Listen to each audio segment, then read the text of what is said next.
Okay, so this particular video is to help you understand the submission thing better. Like usually when women hear the word submission in marriage, it triggers something in them that I don't know, right? So maybe people think that submission means subjugation. Maybe people think that submission means a man trying to control a woman, a man dominating over a woman. But I don't think that that's what submission is all about.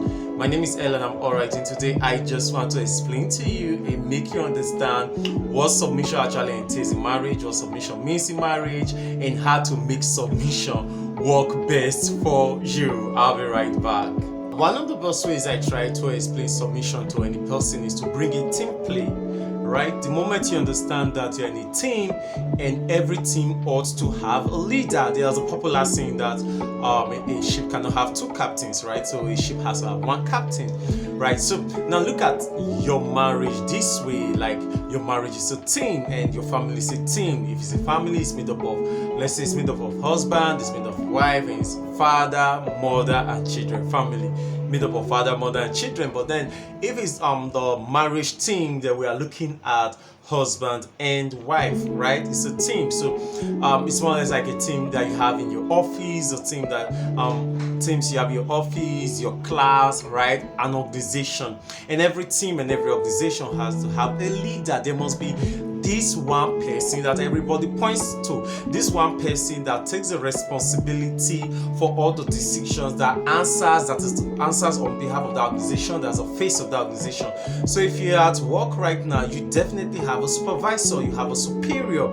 If you have a boss, if you're in a class, you have a class governor, you have a class rep, you have a class monitor, whatever you call the person in your class. If it is an organization, you have the president, the chairman, the whatsoever name you may call the person. If it's a church, a religious organization, you have a lead clergy, right? A pastor, an imam, and a father that is in charge of that particular mosque, that is a part of that particular church. These are different teams, these are different organizations out there. And there's just this final person. If it's a civil community, we have the governor, we have the local government chairman, we have the president, right? So that's more or less like how it is. So there is always a final person.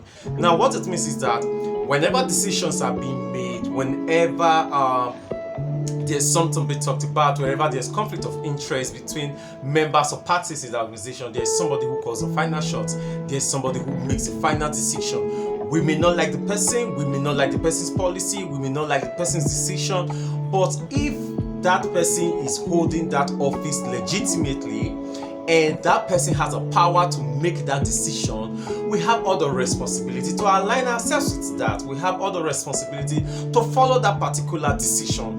It is the same in marriage. When it comes to marriage, there is somebody who calls the final shots. And so that person who calls the final shot means that whether we like that person's decision or not, what we are supposed to do is to align, right? Now that the person that we don't like, the person that we feel that the person is not making the right decision, does not give us the right to rebel.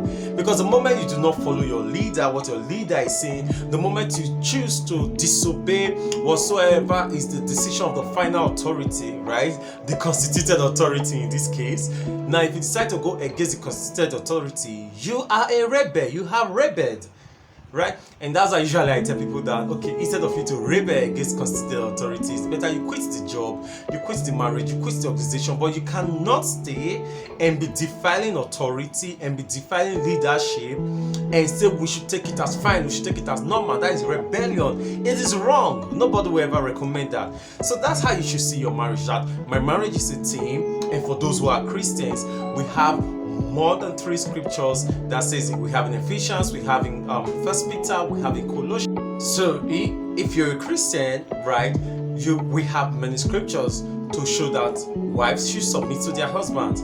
Yes, I don't know that many of us try to quote Ephesians chapter 5 verse 21, 22 thereabout, to say submit one to another. But when we went to submit one to another, it was more or less like we should learn to defer to each other. But when it came to the authority structure, the hierarchy structure in marriage, it became wives submit to your own husbands. And that's the same thing Colossians says, that's the same thing 1 Peter chapter 3 says, right? So it automatically means that there's already a well-known, well-organized, well-structured system of administration in your marriage that you ought to follow.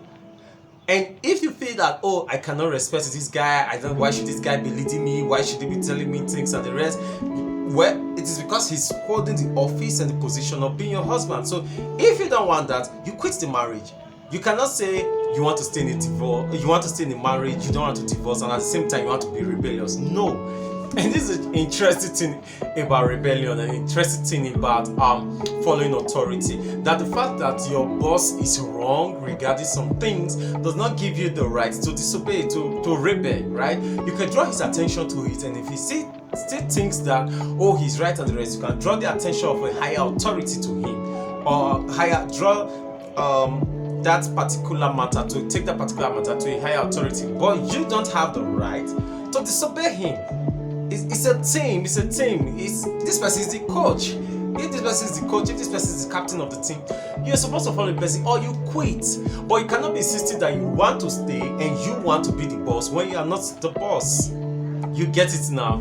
And the submission thing is every day. We see it every day. We submit to people every day. The person you may be, the submission necessarily is not to somebody who is older, it's not to somebody who is more educated, it's not to somebody who is richer. It's about the person who holds that particular position, who holds that particular office. So as long as he holds that office, he may be uneducated, he may be he may have probably 6 living certificate, you may be 10 times or 1,000 times richer, you may be more exposed than the rest, but as long as that person holds that particular office, you have to defer to the office. You are not deferring to the person, you are deferring to the person's office, to the person's authority. So it is team play. Like, even want this team to succeed, then we have to just follow authority. Jesus Christ is the Son of God. Jesus Christ is the Son of God. He came to the earth, but then the Holy Spirit had to drive him into the wilderness to be tempted of the devil. Ordinarily, he would not want to go. That's my belief. That's why the Holy Spirit had to drive him into the wilderness, right? And we see him in Gethsemane. After thinking about it and reviewing everything, he's like, man, I wish that this cup would pass over. But the higher authority, the person who is in charge, says that, guy, you have to continue with this. So he says, not my will, but your will be done. That is submission. We submit every day. Every one of us submit every day. So if you're having problems submitting to your husband, it may be out of two things. Maybe one, you find it difficult submitting to authority. You're always rebelling. You're always feeling that your bosses, your leaders are wrong. You always want to see how you overthrow a government, have somebody removed, or have the person's tenure quickly expire. You always want to take over position. You always want to lead. Maybe you have an issue with rebellion. Maybe you have an issue with submitting to people and submitting and having other people lead you and make final decisions over you. If you're a person like that, you cannot go far in this life, because one way or the other, we just have to defer to people, to allow people lead. You cannot be the best person. You don't have the best brain. Even if you are most educated and you are most exposed and you are richer and you think you have all the wisdom, you will still need. Scripture says in Ecclesiastes that there was a poor man in the city who taught them how to get away from a particular siege, who taught them how to bring deliverance to the community. He was poor, he was irrelevant in society, that even when they got the victory, they did not even recognize him. He was not even honored. Right? So the fact that you think that you're in the best position does not mean that you have all the wisdom. You should learn to defer and you should learn to submit. It is structure. You cannot submit to your husband. How do you want your children to submit to you? Because your children are not supposed to submit to you because you are older. They are supposed to submit to you because you are their parents. So even if you're older than the person, even if you are 20 years old and the person you are parenting is 16 years old, right? The person is supposed to submit to you just because you're in that position, right? And it's a positional thing. And if you think that you cannot submit to this man, quit. Yes, you heard it from me. Quit. Thank you.